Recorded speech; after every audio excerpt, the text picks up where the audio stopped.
There were two key plays early in that one as well. You know what, we're having an earth.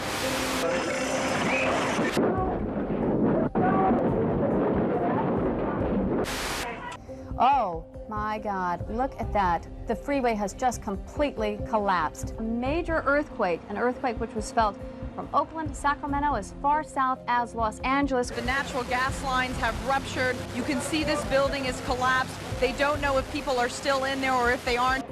An entire section of the Bay Bridge has been lost. The downtown section of Santa Cruz is basically gone.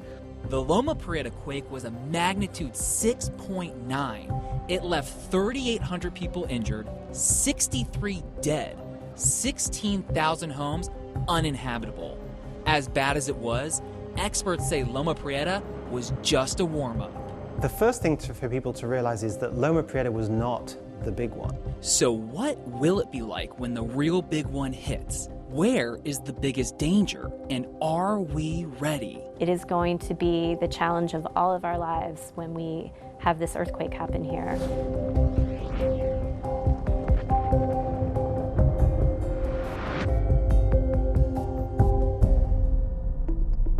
I'm Drew Tuma with ABC7, standing in the middle of the incredible beauty that makes the San Francisco Bay Area so special. What you might not realize is the same geologic forces that create our gorgeous bays, hills, and valleys also make our region what some scientists call a tectonic time bomb. The last time the full power of the San Andreas Fault exploded in the Bay Area was the Great San Francisco Quake of 1906, now believed to have been a magnitude 7.9 with devastating results.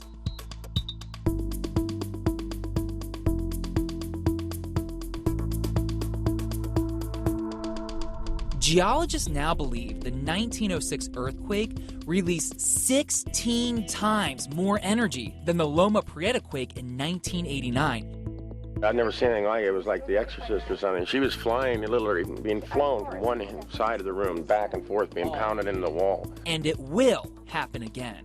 Regardless of where you live in the Bay Area, you're not far from a fault. And there are enough faults that if any one of them has a major earthquake, it's going to affect the entire Bay Area. We lost everything except for me. Scientists say the network of faults running under the Bay Area is locked and loaded, with a major quake expected at any time. This map shows the likelihood of an earthquake of 6.7 or higher on each of the Bay Area faults by the year 2043. The probabilities range from 6 to 33%, but put them all together and the chance of a major quake somewhere in the Bay Area jumps to 72%. And that's a very, very high number. David Schwartz has spent most of his career trying to refine those calculations and get the public to take earthquake danger seriously. I think we're going to be very, very surprised at the amount of damage that occurs. I mean, for all of the retrofitting that's been done, for all of the new engineering that's been done, I think we could look at small earthquakes like NAPA in 2014, that was a magnitude 6, and look at the extent of damage. Well, you go to a 7, or you go to a 7.9, the damage is spread over a much, much wider area. And if you have a minute and a half or 2 minutes of shaking, you know, it's really unclear what that's going to do to a lot of structures that are out there. To get an idea of how much the ground moved in 1906 and will move again in the future, I'm here in West Marin County, right on the San Andreas Fault. The fault line runs right along here. Check out these two fences on either side of me. Before the 1906 earthquake, this fence actually matched up with that fence in a straight line. When the earthquake struck, there was violent shaking. When it was all over, the ground and the fence on the west side of the fault had moved north an incredible 16 feet. The reason California is at such a high risk for earthquakes is that we are right on the edge of two huge plates in the Earth's crust, the Pacific Plate on the west and the North American Plate on the east. The San Andreas Fault runs between the two plates, right through California. The Pacific Plate on the left is constantly moving north. The movement is usually so slow, we don't feel it. But sometimes the pressure builds and the ground shoots forward faster, causing an earthquake. Zooming in, you can see how the San Andreas Fault lines up here, with most of the Bay Area to the east. Fast forward through millions of years of ground movement, and Los Angeles is actually expected to be right alongside San Francisco. But long before that happens, we have many other earthquake faults to worry about too. Right now, I'm flying over the Hayward Fault, which many experts say is the most dangerous fault in America. We're using SkyMap 7 to show you why it's such a threat. That red line is the Hayward Fault, and you can see it runs through some of the most heavily populated areas in the Bay Area, with about 300 buildings directly on the fault itself. So when it moves, if it moves 2 feet or 3 feet or 6 feet, those structures are going to be stressed, and many of them are going to fail. The Hayward Fault runs along the East Bay Hills, from San Jose north to San Pablo. Some of the buildings along the fault are iconic structures. The Mormon Temple in Oakland, the Claremont Hotel, the UC Berkeley football stadium. Many have had major seismic improvements in recent years, but most of the buildings are homes, and there's no telling how many of them will perform when a big earthquake hits the fault. It also, of course, crosses large numbers of lifelines, that is roads and utility lines and water mains that go from the eastern part of California into the Bay Area. Take a look at the Hayward Fault's path along Lake Temescal in Oakland. The fault crosses highways 24 and 13, runs along a PG&E substation, crosses a water line, and a BART tunnel. Serious damage to any of these will likely affect the whole Bay Area region. The last time a really big earthquake hit the Hayward Fault was in 1868. Back then, there were about 25,000 people in the area. Now, there are about 2 million. Most probably have no idea what's happening right below them. Hayward Fault is pretty unique in that it creeps. So it actually is moving very, very slowly all the time. Over the past million years, that non-stop movement actually created the East Bay Hills, and it has not stopped. We are in Fremont's original City Hall. This building is right on top of the Hayward Fault. This crack first appeared in 1972 and was never repaired. So now it's an ongoing record of how the fault keeps moving. One side has moved forward, one side has moved backwards. You can also see there has been some separation between the two sides, and one side of the floor is actually higher than the other side of the floor. So we have all three of those things happening at the same time. This muddy pond nearby is the epicenter for research on the Hayward Fault. What we've been able to show here is that during the past 1,700 years, there have been 12 large earthquakes. We opened up trenches. They went down 8, 9, 10, 12 feet. We cleaned the walls. We could see the different layers in the trench that had been deposited in the pond. And you can see the fault. This is a fault trace. The research at the pond is over. And now a BART extension to San Jose crosses directly over the fault. The fault is spread out beneath our feet. David also showed us around downtown Hayward where the fault's signature is especially obvious. From buildings slowly sliding apart to others like the old City Hall completely abandoned. You can cover the fault up, but in the end the fault always wins. Braces and bolts tell the story of constant effort to prepare for the next big earthquake, but it's a never-ending battle. This floor was painted only 2 years ago, but it sits atop the Hayward Fault, and you can already see it's doing its damage.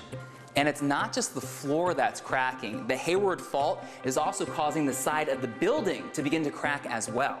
These cracks may look minor now, but experts say it's critical the public understand the danger that is coming.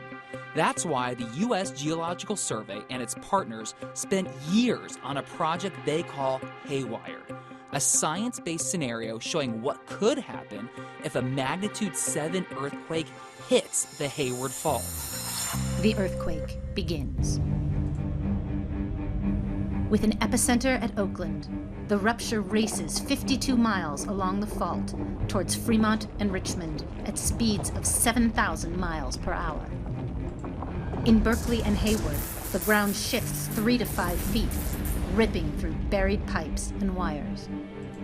The USGS shake map shows areas of violent and extreme shaking, lasting up to 30 seconds or longer, causing very heavy damage. Away from the epicenter, a warning arrives up to 25 seconds before strong shaking begins. Impacts and destruction are magnified by a cascade of hazards. The predictions in the Haywire scenario are grim. 800 dead, 18,000 injured. Of course, this is just one possible way a major earthquake may play out, but it is a serious planning tool. So how we prepare for something that we haven't experienced is that we pretend. MARIEL and Carol is head of the San Francisco Office of Emergency Management. We're in the command center, where her team handles real events and practices for the next big quake.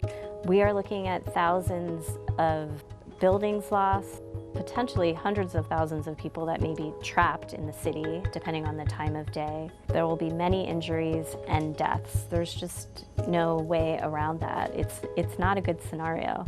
And don't think you are safe just because you don't live or work right on a fault. So the shaking intensity isn't right at the fault or just at the fault. It's over a pretty wide swath as you go away from the fault. You're going to feel strong shaking across the entire region. The epicenter of the Loma Prieta earthquake was in the Santa Cruz Mountains, but some of the worst damage was actually 50 miles away, and the effects of a bigger quake could travel even farther. Expect major power outages, most communication, including mobile phones and the internet, will be down, thousands of people may have no water for weeks, maybe months. In addition to shake damage, major fires could cause even more destruction. The question is, what will that be like for those of us who survive? And so the steps that we take to prepare individually is so critical. As bad as a major quake will be, every expert we talked to agreed. We are safer now than we were 30 years ago. The Bay Area region has spent an estimated $80 billion on a wide range of seismic improvements since Loma Prieta. Mary Camarillo is a disaster recovery expert. We have required hospitals to be significantly upgraded all across the state. Locally, we have improvements to Hetch Hetchy, the water supply system, and to BART. We also have had retrofit ordinances for brick buildings and soft-story apartments. We've spent over $9 billion on the large bridges in the Bay Area. We've had tens of thousands of professionals come here over the last 20 years and help us with this. It's the biggest thing that we've ever done as a state, is prepare this region for the next earthquake. Even so, a major earthquake will do serious damage to many roads and Bay Area airports. So Caltrans has built what it calls lifeline routes, specific highways engineered to withstand the region's strongest expected earthquake. These are going to be the roadways that emergency services use to begin the relief for the area once this earthquake hits. Go prepare yourselves! Prepare yourselves! Shut off the gas, shut off electricity, store water in your bathtub. Don't expect services for 72 hours. One of the enduring lessons from Loma Prieta is that in a large-scale disaster, many of us will be on our own for hours, maybe days. Our preparation for disaster will make the difference, and so will regular people who step up when first responders are overwhelmed. That's what happened in San Francisco's Marina District. People we never knew and they never knew us, but they carried us in their arms down the stairs. And at the collapse of the double-decker Cypress Freeway in Oakland. Within a few minutes, a police officer came by and we asked, were they going to send help? And she said, there is no help to send now. You guys are on your own. A company right across the street has some extension ladders. We went over there, clammed the fence, got the ladders, threw them back over the fence, and that's how we got up on top of the freeway, because the fire department was not here. No one was here but us. Ultimately, those experiences led to the formation of a more organized citizen response for future disasters. Neighborhood volunteers and teams, just everyday people, your neighbors, that are trained by the fire department around first aid, around basic, what we would call search and rescue. Looking back on the terrifying hours after the Loma Prieta quake, it's the courage and the heart shown by both first responders and ordinary citizens that stand out. First, fighting disaster. Then, trying to help victims move forward. A tidal wave of volunteers staffing shelters. Residents taking people into their own homes. This kind lady, a perfect stranger, took us in, and she's a wonderful, wonderful person. She's a good Christian. Restaurants donating meals. Union workers providing free labor. The crane operator with a delicate touch. Trying to save people's belongings in the rubble. I'm so emotional over a piece of stained glass. All proving over and over, when it comes to fundamental values in a crisis, we in the Bay Area are made of the right stuff. I thought it was the other camp. Then your apartment's in the car. It's not broken. Murphy! Murphy! Joe! Murphy's alive! He is! He is! Murphy, come here! Kitty, kitty! Kitty, kitty! He's alive!